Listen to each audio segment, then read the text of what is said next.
car cabinet meeting फंब यावे है हई माइ थकूदे असिन लेरमगनीको कयामु याव थक असिन लेबजानो अखोय हंगम लेबको लेबाकी असुगुम डिसीजन लौबा है सिदगी हेन लुब कछु लेते को मागी देव कर्म चटकेरा को मागी हई इमुंगदुमदा मचा लेतरे नत्र मपा लेतरे मचू लेतरे ए फैमिली मेटर मी असिना यावे हारगदी अदुना पार्ट अमनिको अदुना तबा ngसागी अरुबा मीटिंग फना लेरे हारा बाबुदा होरेंदी कैबिनेट मीटिंग फमनी हेतारगदी मागी शेड्यूल म्याम लोय कथलगा फजना काम फंबीरगा फजना ऑफिस फंबीरगा असुम यहम जन गले हेतारे प्रमाणिको अदु खंगदे करिनो मै थबक याम चितम लेबला अदु होय तबुबुदी नुंसिनबा गाइसे नुंसिबा रोमांस गाइसे सिरी नारे खंद पोर लेनैनी दन कोन लिनगो अदुना अदुगुंबा खोगी मतम मांग बया दबो शेड्यूल गले नगी जाला खंगदे अदुना मणिपुर जंग पोयाम लै अदुना कैबिनेट मीटिंग फम बाबुदा ngसाई करे हाइनी गारी मनु यखलपसे मसे अदुम पुवारी दा को म्याम मरत अदुम खुथे बया पोर मन हाइतारे प्रमाणिको अदुम सिबु कवि दैट्स हिस्ट्री को सिबु कवि दैट्स गम सिबु कवि गवर्नमेंट सिबु कवि पावर सिबु कवि एवरीथिंग को शाइनिंग मन लै कोइना को अदुना लोइना ngam लेते को तौनरो नै थौतौनरो पानरो अदुना तुंगी मिरोनी खनगेरा खलोइरा मतम घर पुनै गाय मनुंग जिदा माना फना मोंग तौनो बिरवा खन थमजगे अन ngसागी आइना खनबदा कनो लेरिन लेंगा कीगा अदगी लेबा कीगा खलंदो मानते को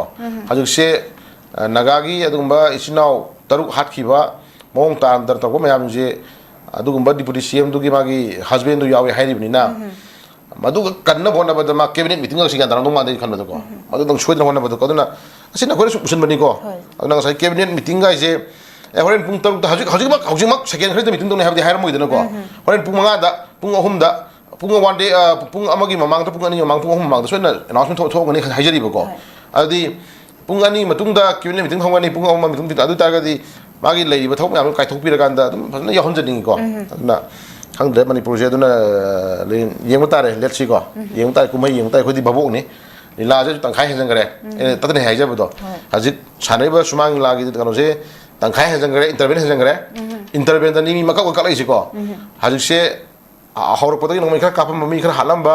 को नकरा नि मरि तारे तोरंबा दगी खरा दोंग दांग तोनमी सिना यानो मसुम लाको सुम मी मांग खोपा एले लाखरे एले लागा मी जु गरि पुल मांग यावरे को अदमान मते मांग लागा इंटरवेन से कदरगे तंखाय सिनेमा जगी तंखाय चलको टाइमिंग दा मी मंगा कए खुद कए सा सेब दा सेमगले को हजिक अदुगी स्टेज म छले को हजिक मखा ताबसने खोइ करी लाख खोइ यंता खोइ बबोक नि खोइ यंता रेंद्रा अदो सिनेमा यंबा ड्रामा यंबा खोइजु बबोक नि आयना जु इचम यंगु या तमिना खोइ इसा इनाक्ता लेजबा हाइतारे को मोरा दा ओरजु चक्री अतेक बदरजु खोइ फम यंता नि होरेन कनोम थोले हारदि इसा हिंजनबा को कैसु कनोम थोले हादि इसा हिंजनबा चक्री मखोंग टेक चक्री दुनरा मोरा ना कनो मी दु उपमया ना हाइतारे को खोइ हाट के लाको मी उपमया ना बा थोमया ना बा नत्रगा इंथोमया ना बा खोइ इसा दा